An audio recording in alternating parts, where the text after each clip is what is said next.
everyone, I'm Madeline. I'm Erin. Today we are here to do our first podcast for SheRising.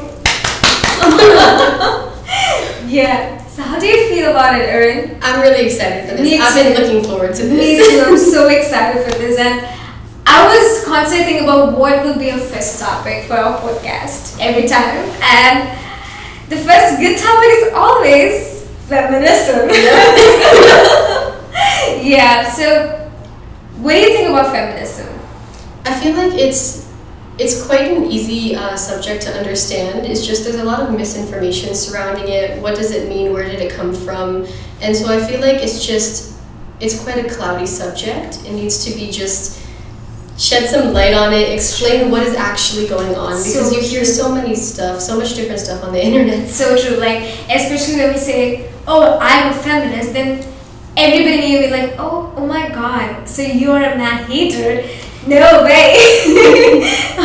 So in my understanding, feminism is a political, social and economic ideology where we expect to create a society where everyone has equal rights and opportunity, right? Yeah, exactly. Yeah, and usually when we think about feminism, it's always connected to women. Yes, it's connected to women, but more than that, it's about all genders.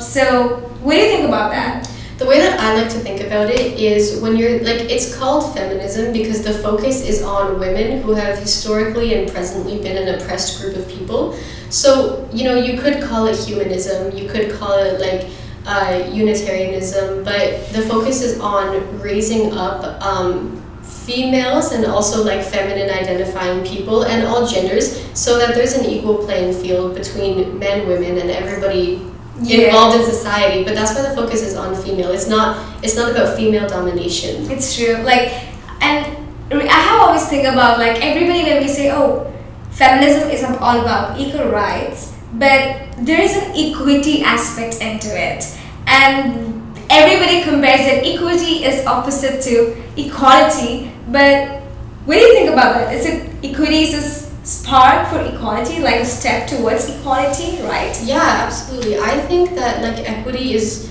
something that we need to do right now. We need to put more resources, more attention into uplifting this oppressed group in society so that they can become equal with other members. At this moment, they're not equal right now, and you can't expect people to be treated equal when they're not socially, cognitively, psychologically viewed as equal by others. So we have to put in extra resources to first achieve that. Yeah. First achieve equity. So true. I know when we tell that we are still not equal, sometimes our audience might be thinking that, oh, women have rights now. Why do we say that we don't have rights? But we can explain it later today. Yeah, I think yeah. So coming about feminism, how did the term feminism actually originated? How it came into being, the term feminism? So it's actually a term, it was coined by a man, funny enough. So interesting. Man coined the name feminism. Yeah. Interesting fact. His name is Charles Fourier. So he coined the term, he just defined it in 1837. Obviously the idea of men and women being equal in society isn't something new. It's existed all throughout history as an ideology, of course, and people have been, making moves towards trying to make it more of a reality than an ideology all throughout history. But he just called feminism the term. Thanks to Charles. Yeah, thanks to Charles in 1837, and he was specifically just talking about how men and women should be equal to work and practice the kind of skills that they want to practice, that they have the capabilities of practicing, and that they should be, sharing their thoughts, sharing their education, sharing everything equally among each other. So true. And I think he also mentions about not just women, but all genders. He is a proactive for homosexuality. Yeah, that's a very interesting fact. That it's so interesting that someone from 1870s could do that. Yeah. And I think we are going backwards, I guess. A little bit. It feels that way with all of the... Yeah, with the structure and everything. Seeing that point, what makes our things backwards, it's patriarchy. Yeah. What is patriarchy, Adeline? father.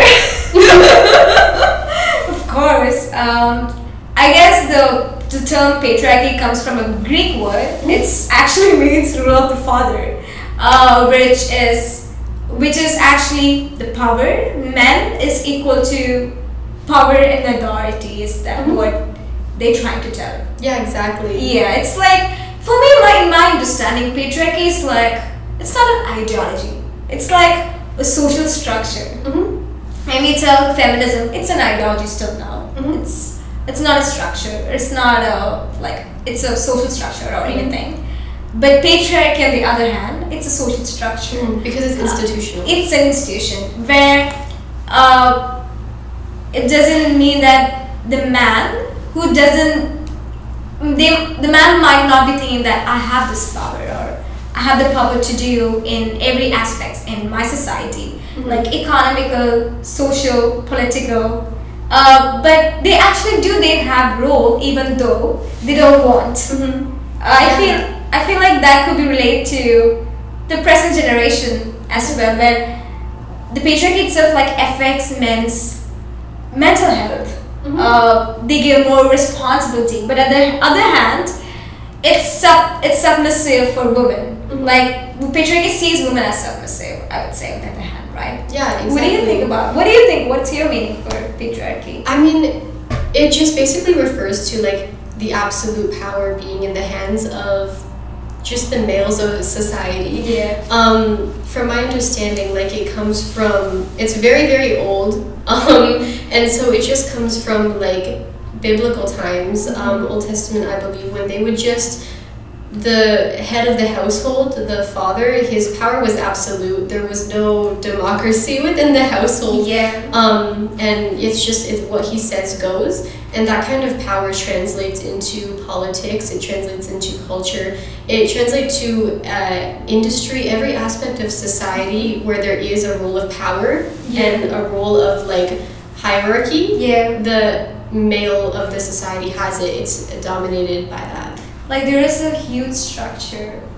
Like it's very deep where people doesn't even think about that. But I remember like one of the scholarly social scientists have described, Kate Millett has defined as something, the patriarchy itself can relate to the military, the technology, the universities, the science, like in finance, where every aspect of society has a power, right? Yeah. And even like the Virginia Woolf itself has talked about some interesting fact that she's living in a society where there is always shall not, like you shall not earn, you shall not educate, you shall not read, you shall not go to public space, own. Yeah, exactly. So this defines it starts from, but there was always people who come towards society and they just talked about these kind of things, and I believe that that's where all grassroots movements have begun. Yeah. As far as like, so it goes, I feel like a little bit deeper than just who holds authority and who doesn't. Also, there are actual repercussions, restraints, and constraints that people who are not privileged to be male hold, or rather are held by. And so they're, typically they've been restrained from political activity. Historically speaking, they've been restrained from social activity. They've been restrained from the public sphere. They've been restrained from decision making themselves.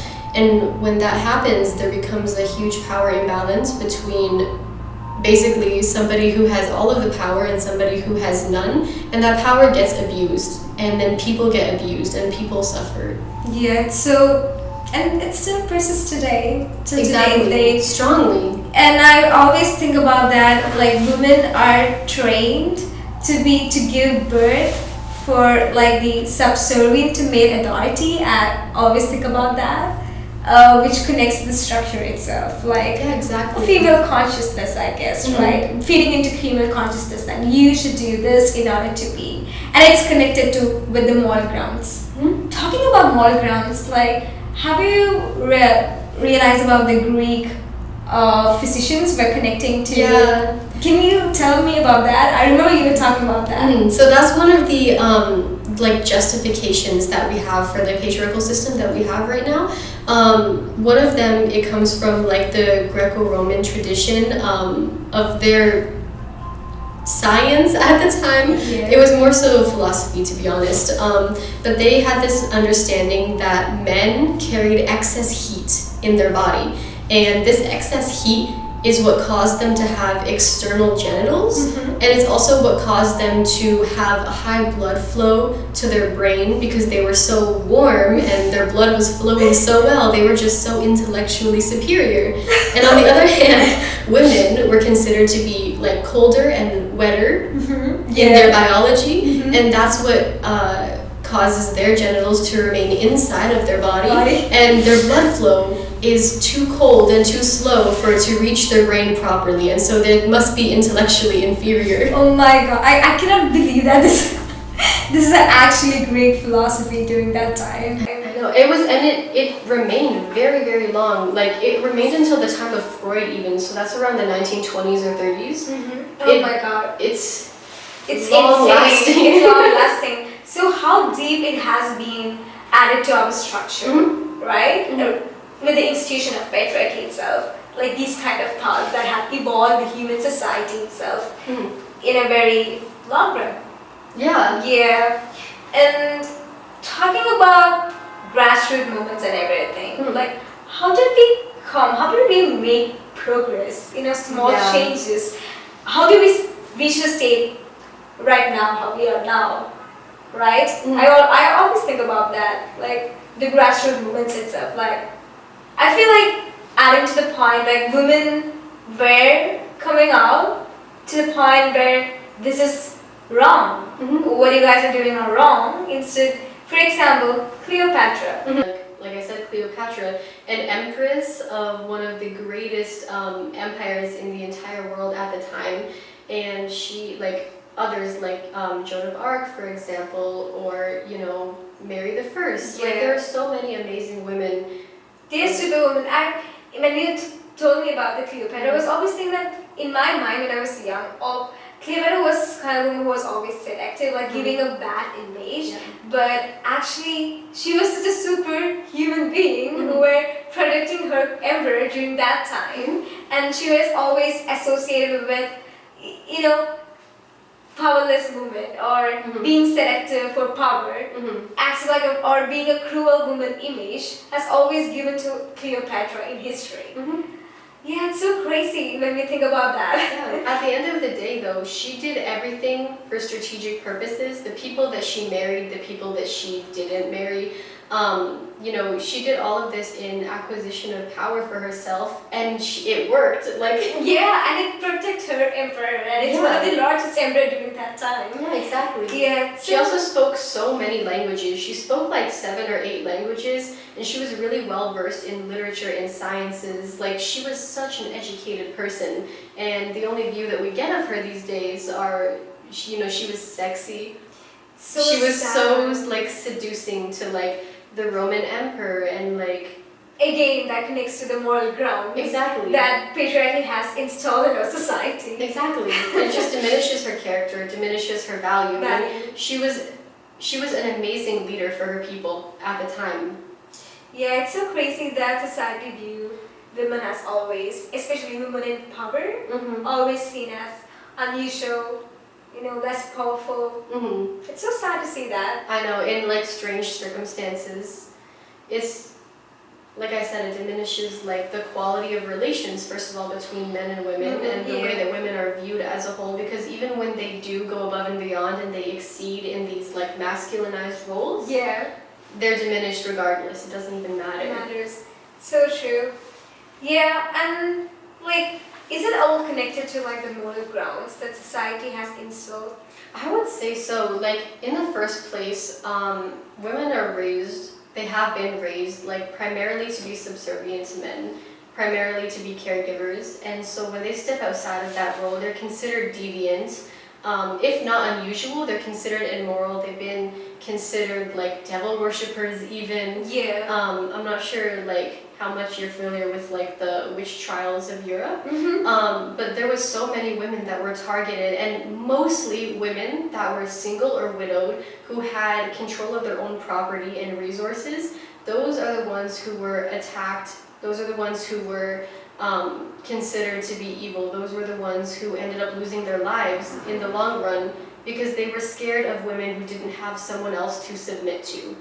They were in control of their own lives. It's so sad. It's really sad to when we look back in history that we have has a huge history where women are submissive, and it's so sad. And when women are always submissive, it also connects to regardless of the public space that they live in. Like it affects their public spaces. It affects their economic, availability to be independent, to take action for their own responsibility, or they may like to choose things for their life, even the basic things. So it's so sad to see that, and it still prevails in today's world. Exactly, and the way that the expectations and everything, that the constraints that women have had to face up until this point, they aren't a monolith. Women have been treated differently depending on their race, depending on their class, not just just based on their characteristics of being female. So even these characteristics of being considered weak or intelligent or inferior inferior in terms of like their mental capacity, their physical capacity, and depending on like what point of history you're looking at, or depending on what group of people you're looking at, it's completely backwards. Depending on, like, middle-class white women in the south of the U.S., for example, were considered to be very frail, very weak, and it was a position of almost beauty that they would try to attain to be as physically weak as possible. To just, like, be submissive, you know? Whereas at the exact same time, like, black female slaves were working hard, doing hard manual labor, and that was acceptable for them as females because of their race. Talking about black female, one thing that I always think about in history is about Sarah Bachman, who she was a slave in 1800s, and she was in London, and she was an exhibit in society every single time, and she was owned by someone, and she died when she was 26 years old in 1815, and I remember that even still, her body was not in rest till 200 years. You could imagine that she was still exhibit in museum. And so why did they put her on exhibition? Because of her body, because she has huge buttocks. That's what they tell. And the white men sees black woman's body as unusual, big. So then they just objectified it. And put her in a museum for 200 years. In 200 years, even though she's dead. I think, we were talking about her a little bit before. I think you said, like, when she was enslaved, she was 21 or so. She had 2 children. It's assumed that she has 2 children because we don't have the huge records on it, but... fair enough. It's so sad. She was dead in 26 years, and her body was still in museum for 200 years. And I think this just goes back to like what do people view women's value being? Primarily, it's been reproductive. It's been sexual. It's been in terms of like domestic care, making food, making medicine, making clothes. So in our section, I think it's very important to understand that there is more for grassroots movement, and I think we need to talk more about our intersectional feminism, diversity.